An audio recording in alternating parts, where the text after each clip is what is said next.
And with new movies streaming in our homes, it's no surprise popcorn sales in the United States have been surging by double-digit growth. Rebecca Kolls shares some ways to kick up the flavor rather than just relying on plain old popcorn.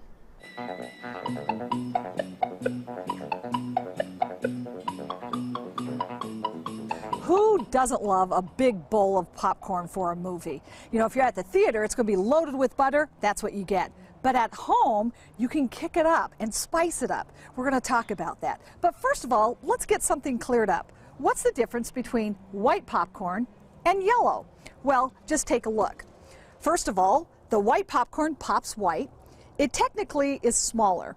The yellow popcorn is bigger, puffier, but honestly, when you put the two side by side and do a flavor taste test, they're pretty much the same. So it's kind of whatever you prefer. So first of all, my personal favorite. Believe it or not, I don't love butter on my popcorn. I know, shocker, right? So what I do instead, right when it comes off the stove, I grate some fresh Parmesan right into the popcorn. It's warm enough so it kind of will glue itself onto the kernels of corn. And then that's it. Now, every once in a while, I'll add some cracked pepper, the coarse kind. Mwah, it's so delicious. Now, if you're vegan or you don't like cheese, here's another great option, and I'm telling you, it is so tasty. It's called nutritional yeast. You can get it at most co-op and natural food stores. It's an inactive yeast that tastes nutty, it tastes a little cheesy. Vegans use it all the time, but if you're lactose intolerant, this is your ticket. You will love it. For those of you who like ranch dressing, well, here's a twist, but with a gourmet flair.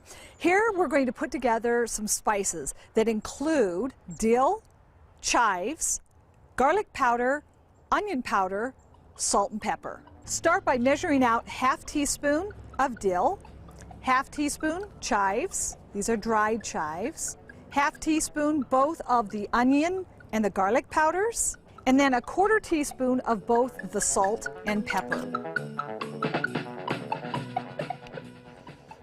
Smells like ranch, although better. So we're going to sprinkle this on top of the popcorn, and to help make it stick, you can add your favorite butter, or I like sometimes to use olive oil or avocado oil. But put the butter on first. All right, now let the seasonings fly. And you know, in movie theater, this costs like $4. Oh yeah, that will do. That's good.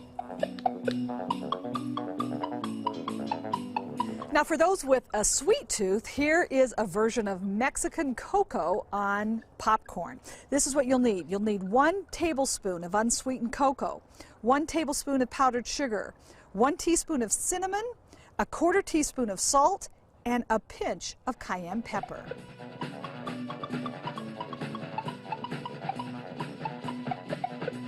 And this is ready. Can you imagine the fun kids would have in the kitchen coming up with their own concoction?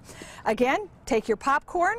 We're going to add some melted butter, like so, and sprinkle on some cocoa to die for.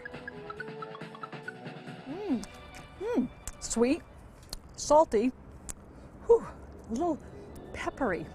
Probably overdid it on the cayenne, but man, I could probably eat this all night. Cheers, my friend. Enjoy the movies. Some delicious options to try. Make sure to check out Rebecca's Instagram page for more of her DIY gardening tips.